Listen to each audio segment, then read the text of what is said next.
भाभी, भाभी मैं मानता हूं मैं खानदान पर एक कलंक हूं, लेकिन फिर भी भाभी, भैया की कोई तो खबर आई होगी भाभी।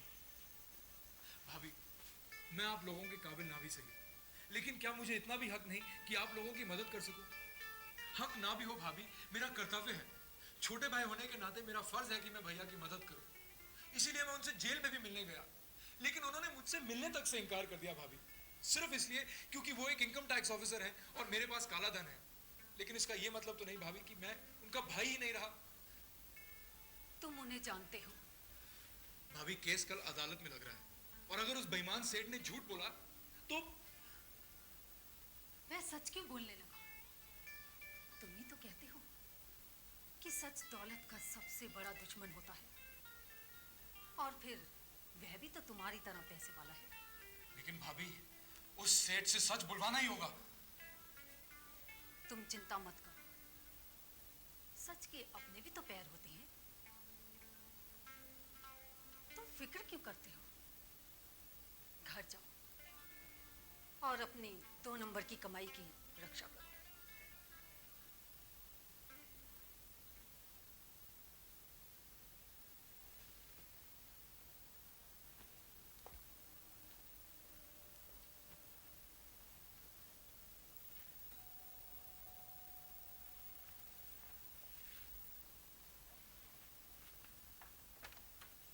यस। नमस्कार, मैं यहाँ का एसेसर हूँ। आप यहाँ नए नए आए हैं, इसलिए मैंने सोचा कि चलकर आपसे मिल ही लिया जाए। अच्छा अच्छा, मोस्ट वेलकम, आइए। Thank you. भाई सच मानिए, जो मैंने यहाँ के लोगों के बारे में सुना था वो ठीक ही था। बहुत मेहमान नवाज हैं यहाँ के लोग। आप असेसर है ना? जी। यहाँ अपनी बिजनेस की असेसमेंट के लिए आए हैं, मतलब व्यापार का जायजा लेने आए हैं? Well, sort of. आप ऐसा ही कुछ समझ लीजिए। आप ड्रिंक लेंगे? जी नहीं, शुक्रिया। मैं काम पर कभी नहीं पीता। काम पर? वाह साहब, इसे भी काम का दर्जा दे दिया। खैर, आप दुकानदार ही लगते हैं, वही है ना आप? एक माने में आप ऐसा कह सकते हैं। वैसे बहुत से अमीर लोग हैं यहाँ, बिजनेस तो अच्छा ही चलता होगा आपका। देखिए, हमारा बिजनेस तो अमीर लोगों से ही चलता है। अमीर तो आप भी अच्छे खासे लगते हैं। अजी कहाँ साहब, मैं तो एक गरीब सा लेखक हूँ। जी, पर रहने को इस पॉश कॉलोनी में आए हैं। ये मकान भी काफी महंगा होना चाहिए। अब आपसे क्या छिपाना, दरअसल ये घर 10 लाख रुपए का है। 10 लाख का? फिर तो डीडीए को आपको काफी पैसा देना पड़ा होगा। वैसे भी 50% तो। अब आप तो बिजनेस को समझते हैं, आपसे क्या छिपाए। दरअसल मैंने नंबर 1 में सिर्फ 2 लाख रुपया ही दिया।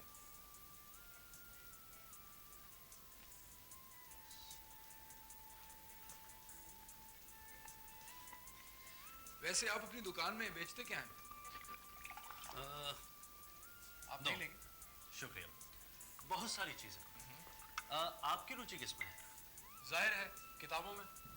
वही तो हमारी विशेषता है, किताबें और बही खाते। कभी वक्त मिले तो आइए हमारे यहाँ। वैसे आप खानदानी अमीर लगते हैं। क्या कह रहे हैं साहब? I am a completely self made man. लेकिन एक राइटर कितना कमा लेगा? सैकड़ों में नहीं तो हजारों में, बस। तो क्या मैं झूठ बोल रहा हूँ? अजी जनाब, मैंने अपना सारा पैसा अपनी लिखाई से कमाया है। 10 लाख तो इस मकान में ही लगा दिए, और भी बहुत कमाया मैंने। और ये जो लेक्चर दिए थे मैंने पिछले साल, इतने सारे कंपटीशन स्कूल जो खुल गए हैं, उसमें कितना कमाया है? Can you even guess? यही कोई 10-15 हजार। जनाब पूरे 1.5 लाख। यही नहीं, जो अखबारों और मैगजीन्स के लिए मैंने आर्टिकल्स लिखे हैं, जो लेक्चर तैयार किए हैं, 1 लाख रुपया तो उसी में कमाया है। और आप कहते हैं कि मैं ऐसे पॉश कॉलोनी में रह नहीं सकता? पर भाई साहब, इतना तो ठेकेदार सिर्फ 1 महीने में कमा लेगा। अजी साहब, ये सब तो मेरे लिए एक बोनस है। मेरी असली इनकम तो किताबों से है। कंपटीशन बुक्स, कट शॉर्ट विद्या, इंग्लिश स्पीकिंग कोर्सेज, गाइड्स, ये सब मेरी ही लिखी हुई हैं। और आप जानते हैं पिछले साल इनकी वजह से मेरी कितनी इनकम थी? पूरे 12 लाख रुपए, बल्कि कुछ हजार ऊपर ही होगी। एक पैसा भी कम नहीं थी। ये सब मिलाकर तो तकरीबन 14.5 लाख के आसपास हुआ। आप अभी कहेंगे कि एक ठेकेदार की आमदनी मुझसे ज्यादा है? मेरी तौबा, मैं ऐसा क्यों कहने लगा। हाँ, आप मुझसे मिलने जरूर आइएगा। ये मेरा कार्ड है।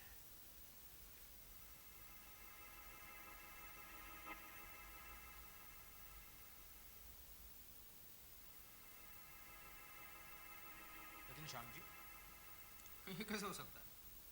अरे कमाल है यार, इतनी देर में तो आपको ये भी नहीं पता लगा कि ये इंसान एक इनकम टैक्स ऑफिसर है। यही तो दुख रहा है सेठ जी। मैं समझा कि कोई व्यापारी है या कोई दुकान चला रहा है या किसी दुकान को चलाने के चक्कर में। अब मुझे क्या पता था कि वो इनकम टैक्स का असेसर निकलेगा, और जब तक सच्चाई का पता चला बहुत देर हो चुकी थी।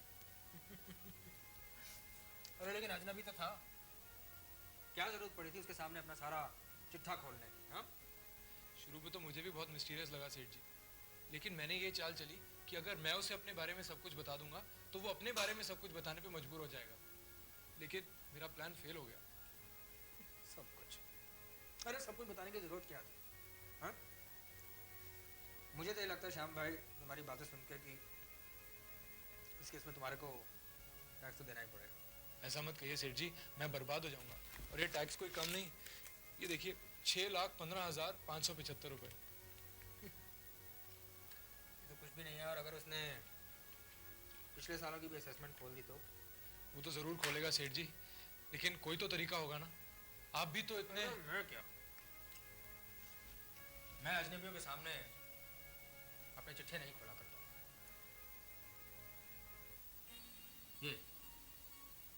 ये वुड कार्विंग देख रहे? तुम्हारे हिसाब से इसकी क्या कीमत होनी चाहिए? ये होगी सेठ जी 5-10 हज़ार रुपए की होगी सेठ जी। हाथ लगा कर देखो, जेन्युइन एंटीक पीस है। मैंने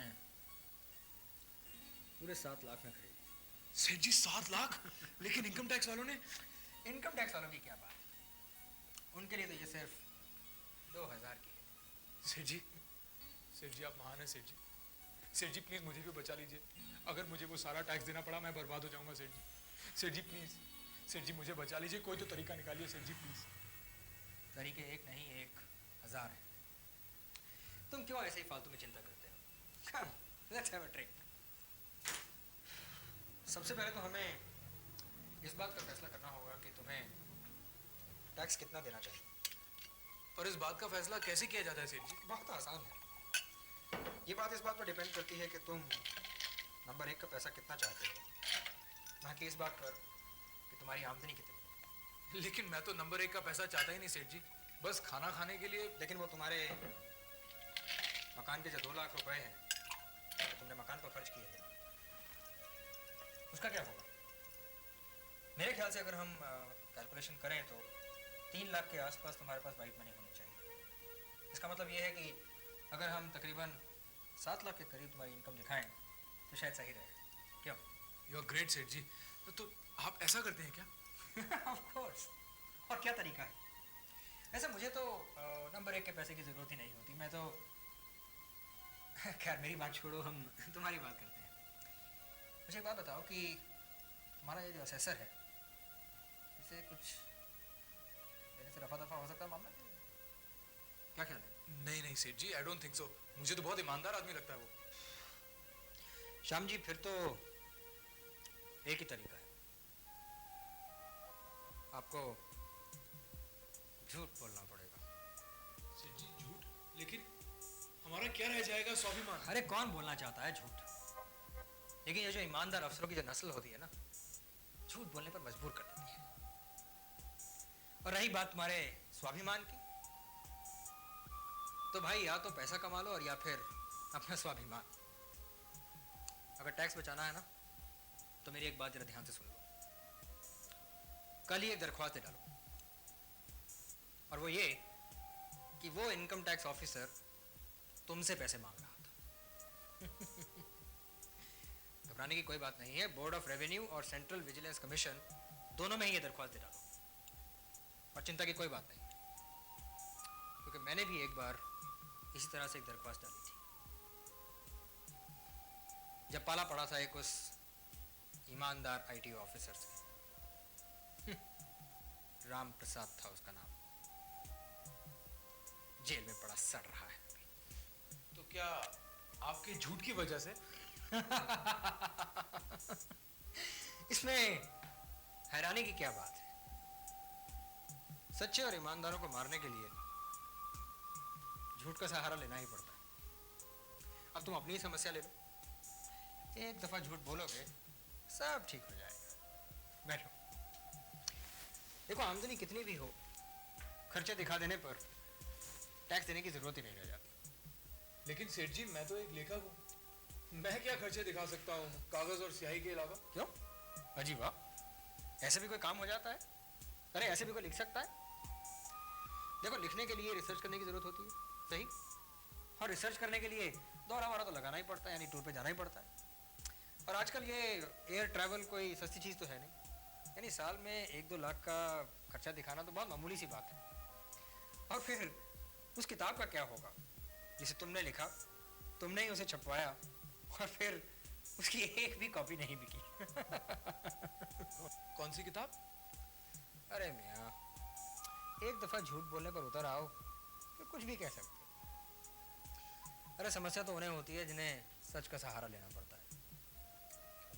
कुछ भी कह सकते हैं, मिसाल के तौर पर कि निजी कार जो है वो कंपनी की है, घर में जो नौकर चाकर हैं वो आपके लेक्चर लिखने में मदद करते हैं, जो बेटे के जन्मदिन पर जो खर्चा होता है वो दरअसल कोलीग्स की पार्टी पर किया जाता है, घर के किचन का खर्चा जो होता है वो जो आपकी कवि और जो लेखकों की जो गोष्ठी होती है, मीटिंग होती है, उसमें होता है, वगैरह वगैरह। मतलब इस तरह से कुछ कर सकते हैं। सचमुच सेठ जी आप ऐसा करते हैं? यू आर रियली ग्रेट सेठ जी, मानना पड़ेगा।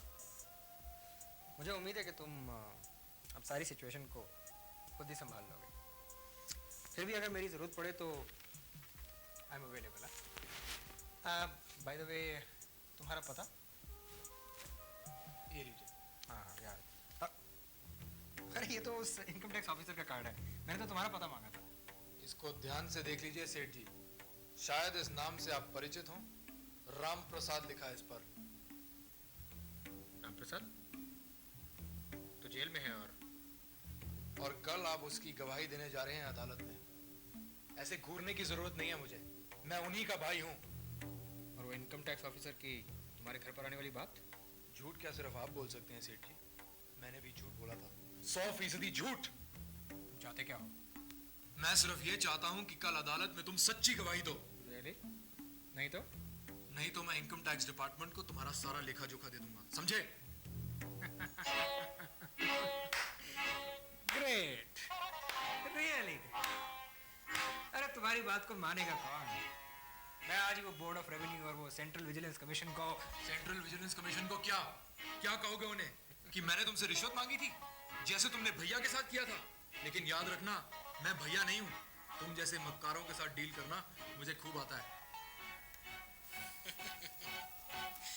घबराने की कोई बात नहीं है। बोर्ड ऑफ रेवेन्यू और सेंट्रल विजिलेंस कमीशन दोनों में ही ये दरख्वास्त दे डालो, और चिंता की कोई बात नहीं, क्योंकि मैंने भी एक बार इस तरह से एक दरख्वास्त डाली थी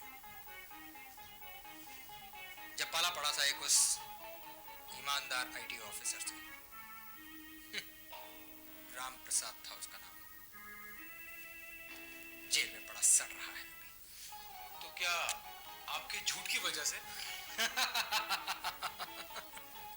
इसमें हैरानी की क्या बात है? सुन लिया तुमने? अब हमारी मुलाकात कल अदालत में होगी। मैं तुमसे कुछ नहीं चाहता, सिर्फ ये चाहता हूं कि कल तुम अदालत में सच बोलो, ताकि किसी ईमानदार इंसान के साथ नाइंसाफी ना हो सके, समझे? मुझसे सच बुलवाने के लिए तुमने मुझसे झूठ बोला है? हाँ, झूठ बोला है, क्योंकि तुम जैसे झूठे और मक्कार इंसान से सच बुलवाने के लिए झूठ बोलना ही पड़ता है। भाभी ने सच ही कहा था, सच के भी अपने ही पैर होते हैं।